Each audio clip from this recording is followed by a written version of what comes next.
અરે પણ તમે કોણ છો? આમ દાદાગીરી કરતા ક્યાં ચાલે આવો છો મારી સામે? ચાલ પૈસા કાઢ. પૈસા? 50,000.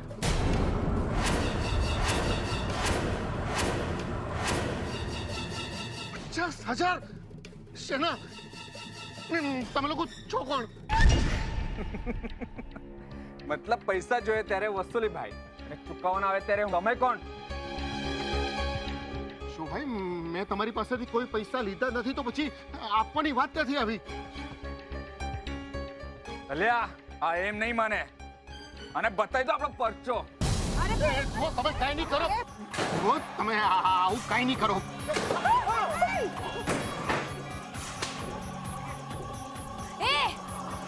ખબરદાર જો તમે આગળ વધ્યા છો. એ છોડી ચૂપ કર. ભાઈડાઓની વચ્ચે ન બોલાય. કેમ ન બોલાય? એ માડી સમજાવી દે તારી છોડીઓને, અમારી વચ્ચે ના પડે. જાઓ ને. અરે અરે ના ભાઈ.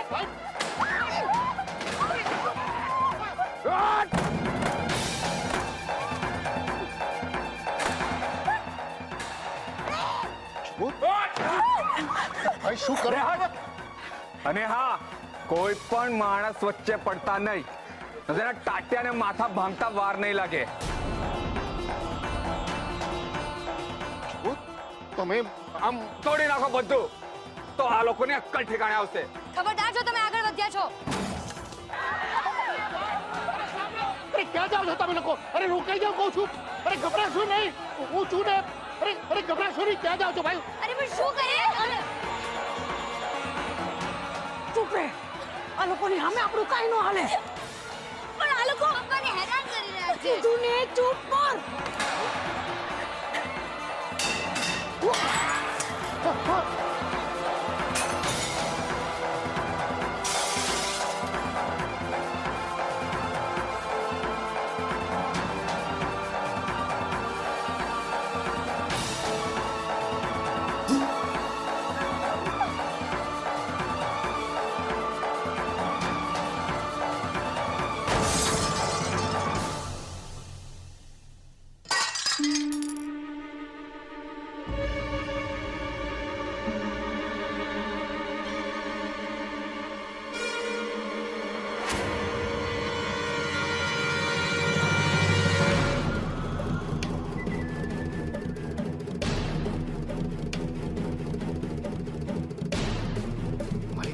ફેંકી દીધી છે.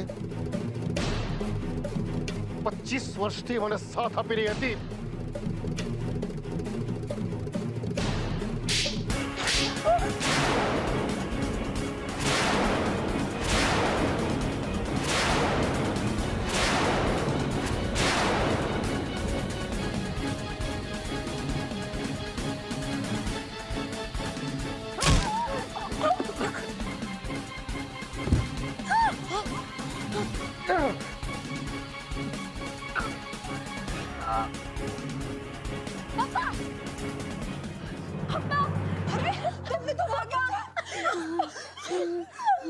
મારું મોઢું શું જોઈ રહ્યા છો? ગલ્લામાંથી જે કઈ મળે તે કાઢી લો. એવું નહીં કરતા. ગલ્લામાં જે કઈ પૈસા છે ને એ મારી મહેનતના પૈસા છે. ભગવાનની થોડીક તો બીક રાખો. અમને અમારા પૈસાથી મતલબ, જે તમારા દીકરાએ અમારી પાસેથી લીધા છે. દીકરો?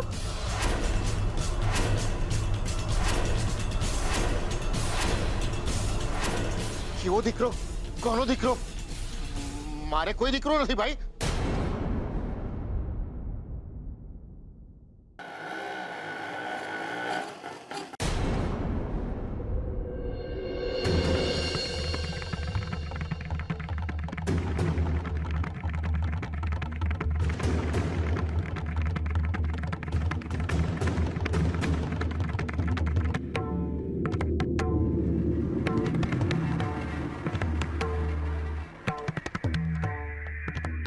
રાહુલ મારો દીકરો.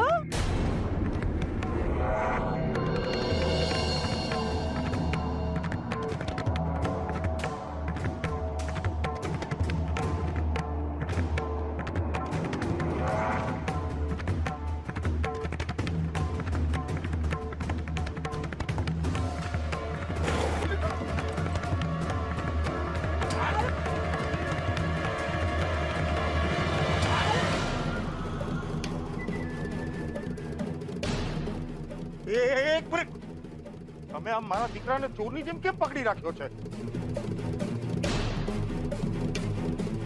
તમારા દીકરાએ મારી પાસેથી 50,000 રૂપિયા ઉધાર લીધા છે.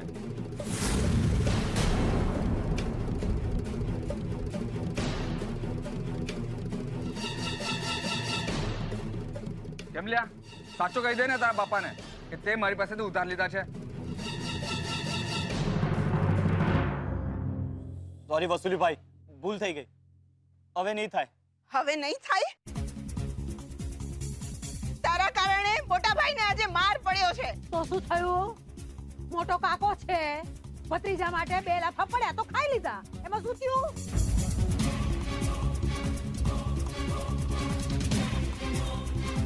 એ વસુલીભાઈ, મારા દીકરાને માફ કરી દો ને, નાદાન સમજીને. કહું છું, તમે કેમ કાંઈ બોલતા નથી? કહી દો ને એમને કે તમારા પૈસા દૂધે ધોઈને પાછા આપી દઈશું. પણ હમણાં આપણા દીકરાને છોડી દે.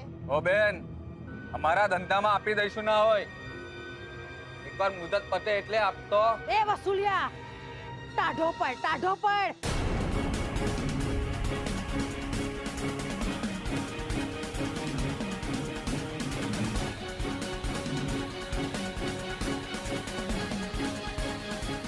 આલે અને મારા કુળદીપકને છોડી દે.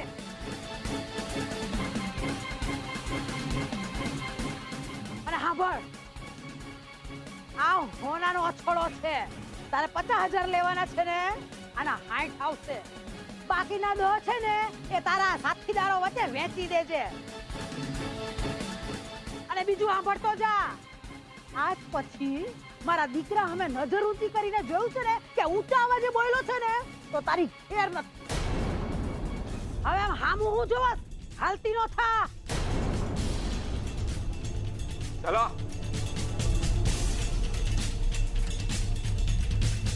મારો રાહુલ દીકરો.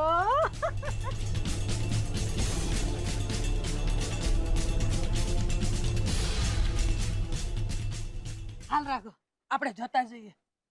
ઘરે જઈને મારા દીકરાને છે ને આમ નજર ઉતારું. આવતાની ભેળે ટોકી નાખ્યો મારા છોકરાને. હાલ હાલ હાલ હાલ ઘર ભેગા થા.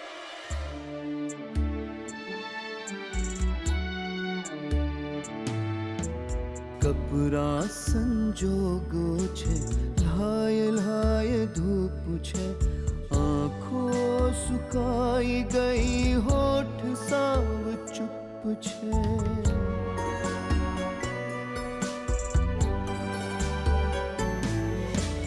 દીકરી જા હોય ફળિયામાં મોજ, પણ દીકરીના માથા પર, દીકરીના માથા પર મણમણનો બોજ છે. વાયરાના વંટોળે ડગમગતો ફાનસ છે. દીકરીનું અજવાળું સાચવે તે માણસ છે. ના ના ના, અરે બધાની વચ્ચે મારી બાનો ચેન લઈ ગયો. દેખાડી દેશે ને હું હવે હું શું છું. અરે પણ તું કોને ફોન કરો? પોલીસને. અરે બા, તને ખબર નથી મારે રોજ કેટલા મોટા મોટા લોકો સાથે ઉઠવા બેસવાનું છે. અરે ઘડીની 6 મિનિટે આ મોટા મોટા સોદા પાડી દઉં છું. તાપીનગરનો સૌથી મોટો સ્ટેટ એજન્ટ છું. દેખાડી દઈશ ઓલા વસૂલીને કે એને કોણા દીકરા પર હાથ નાખ્યો છે.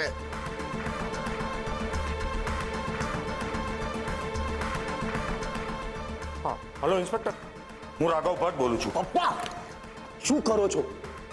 પોલીસને ઇન્વોલ્વ ના કરો, એ હું પતાવી દઈશ.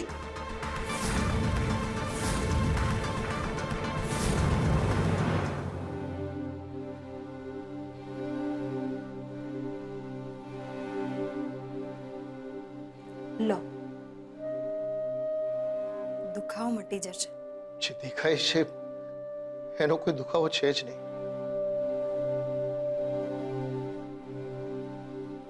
દુઃખ તો એ વાતનું છે મીરા કે આ દરમિયાન બા કઈ ન બોલ્યા, રાઘવ પણ કઈ ન બોલ્યો.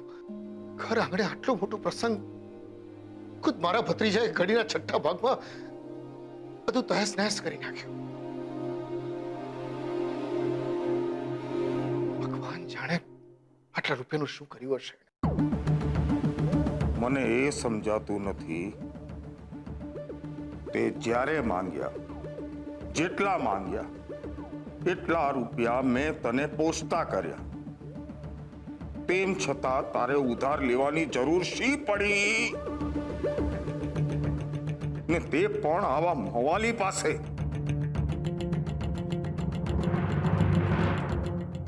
આઈ સોરી પપ્પા, કોલેજમાં કેટલા ઇમરજન્સી પ્રોજેક્ટ સબમિટ કરવાના હતા.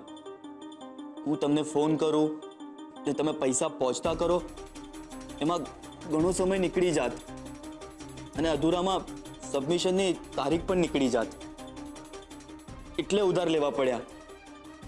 હું તમને આ વાત કહેવાનો જ હતો ને એટલામાં જ હાટ આટલો તાઇફો થયો તોય બધાની વચ્ચે બાએ રાહુલની તરફેણ લીધી અને સોનાનો હાર કાઢી આપ્યો. આને કહેવાય પક્ષપાત, કારણ એ દીકરો છે, ઘરનો કુળ દીપક, ને આપણે દીકરીઓ.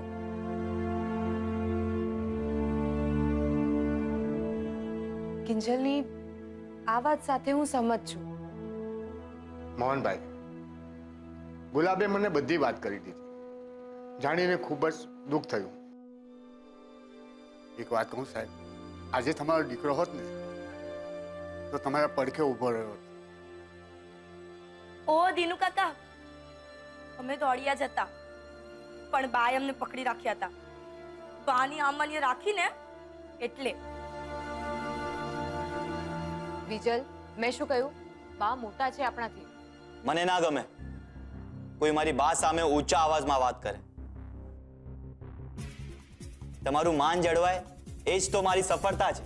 અરે વાહ, જુગ જુગ જીઓ બેટા, મારો કુળદીપક, મારો કલૈયા કુંવર. કેવું હારું હારું બોલે મારો દીકરો. જોયું? જો દીકરા, સમય મળે ત્યારે મોટા ભાઈ અને ભાભીની માફી માંગી આવજે. આપણા લોકોના કારણે એમના પ્રસંગમાં ભંગ પડ્યો, એમનું નુકસાન થયું, મોહનભાઈને વાગ્યું એ અલગ. 100 વાતની એક વાત, મારો દીકરો માફી નહીં માંગે. વાત દીકરા કે દીકરીની છે જ નહીં, વાત છે સંસ્કારની. તેનું કાકા, મારે 3 દીકરીઓ છે ને આ 3 દીકરીઓ મારી સાથે હંમેશા ઢાલની જેમ ઊભી હોય છે.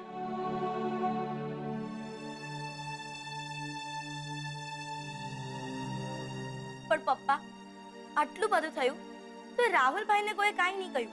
જ્યારે હું માત્ર બેડમિન્ટન રમતી હોઉં તો ભવાની મને ધરતીકંપ આવી જાય છે. પપ્પા, આમ જોવા જઈએ તો નુકસાન. બસ, પૈસાના નુકસાનની વાત નથી. આ પૈસા તો પછી રળી લેવાશે, પણ એકવાર આબરૂ ચાલી જાય ને એ પાછી નથી મેળવી શકાતી બેટા.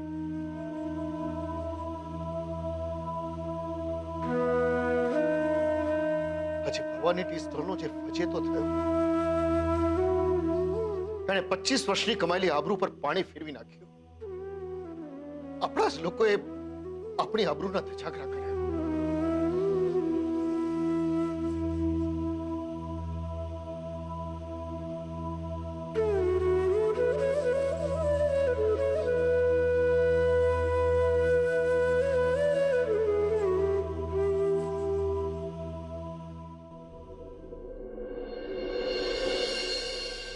આજે જે થયું એ માન્યામાં નથી આવતું. રાહુલભાઈનું વર્તન શંકાસ્પદ લાગે છે. એના અણસાર મને સારા લાગતા નથી. રૂપેશ, તારું ચસકી ગયું છે. ના એટલે ના એટલે ના. હું આવી રીતે ન જ નીકળી શકું. સેજલ, આ જ એકમાત્ર ઓપ્શન છે. મેં બહુ બધું વિચારી રાખ્યું છે. શું ખાક વિચારીને રાખ્યું છે? આ રીત કેટલી ડેન્જરસ છે તને કઈ સમજણ પડે છે? અરે સમજી વિચારીને તો વેપાર થાય, પ્રેમ નહીં. પ્લીઝ પ્લીઝ માની જાને.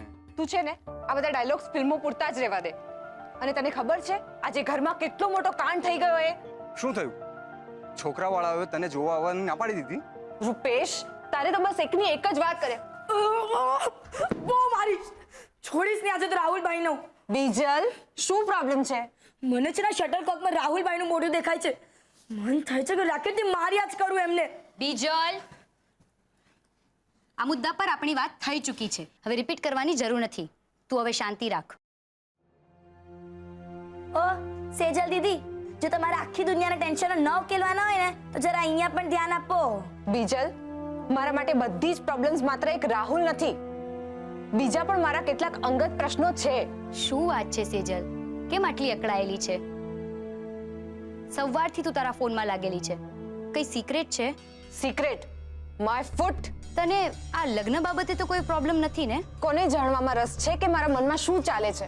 મને પૂછવામાં પણ નથી આવ્યું અને મારા માટે ઓલમોસ્ટ છોકરો ફાઇનલ કરીને બેસી ગયા છે. સીએ ના છેલ્લા વર્ષની તૈયારી કરું કે પછી પેલા છોકરાવાળાઓને સમોસાની સાથે લસણની ચટણી કે પછી કેચઅપ સર્વ કરું, એ બધું વિચારતી ફરું. જો આવું જ બધું કરવું હતું તો પછી મને ભણાવી શું કામ? એક મિનિટ, આ બધામાં ફાઇનલી તું કરવા શું માંગે છે? કરવાનું શું હોય? જે માણસને ઓળખતી નથી એની સાથે પ્રેમ કઈ રીતે થાય? એની સાથે આખી જિંદગી કઈ રીતે રહી શકાય? ના પાડી દઈશ. કેમ, કોઈ છે નહીં ને બીજું પ્રેમમાં કે વેમમાં? Shut up. તું છે ને નાનકડી છે, સોપારી જેવડી, અને તું આ બધામાં નહીં પડ. અરે પણ એમાં આટલો બધો ગુસ્સો કરવાની ક્યાં વાત આવી? એટલે તું મને શીખવાડીશ કે મારે કઈ રીતે વાત કરવી જોઈએ? આને પણ નોટબુક આપીને પૂરું કરને બેન. સવારની મંડી પડી છે.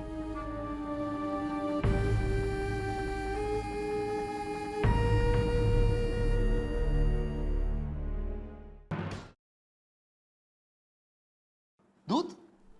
અરે દૂધ તો હું લાવી નથી, તો પછી કોણ લાવ્યો હશે? આ કિંજલ. ગજબ છે આ છોકરી. આમ તો એના કોઈ કામમાં વહેતા હોતા નથી, પણ તમને શું જોઈએ છે એની એને હંમેશા ખબર હોય છે. એ આપણી કિંજલ. સાચું કહું તો હું તો ભગવાનને હંમેશા એક જ પ્રાર્થના કરું છું કે આપણી સેજલને ત્રિવેદી પરિવાર જેવું સાસરું મળવાનું છે. એવું જ સાસરું જો આપણે કિંજલને પણ મળી જાય ને તો હું તો ભાવ તરી જાઉં. અને હા, સારું થયું કે આજે જે કંઈ પણ થયું ને એ પેલી રમીલા અને પ્રમીલાના ગયા પછી થયું, નહીં તો આખા ગામમાં વાત ફેલાઈ જાત અને આવતીકાલની આપણી મીટિંગ જ કેન્સલ થઈ જાત. સાચી વાત છે. બાયોડેટા જોયો મેં એનો. છોકરો સારો છે, સોફ્ટવેર એન્જિનિયર છે, પણ મીરા, મારું મન એમ કહે છે કે સેજલનું સીએ કમ્પ્લીટ થઈ જાય ત્યાં સુધી આપણે આ લગ્ન રોકી શકીએ તો સારું. સેજલના પપ્પા, આપણી સેજલ હવે 26 ની થઈ, અને જો આ ભણવા ગણવાનું બધું ચાલુ રહ્યું ને તો 1-2 વર્ષમાં તો સારા છોકરાઓના માગા આવતા બંધ થઈ જશે. એટલે જ કહું છું કે આ બધું ભીને ભીનું સંકેલાઈ જાય એ જ સારું છે. અને હા, જુઓ તમે આ ભણવાની વાતને વળગી ના રહેતા. સારું.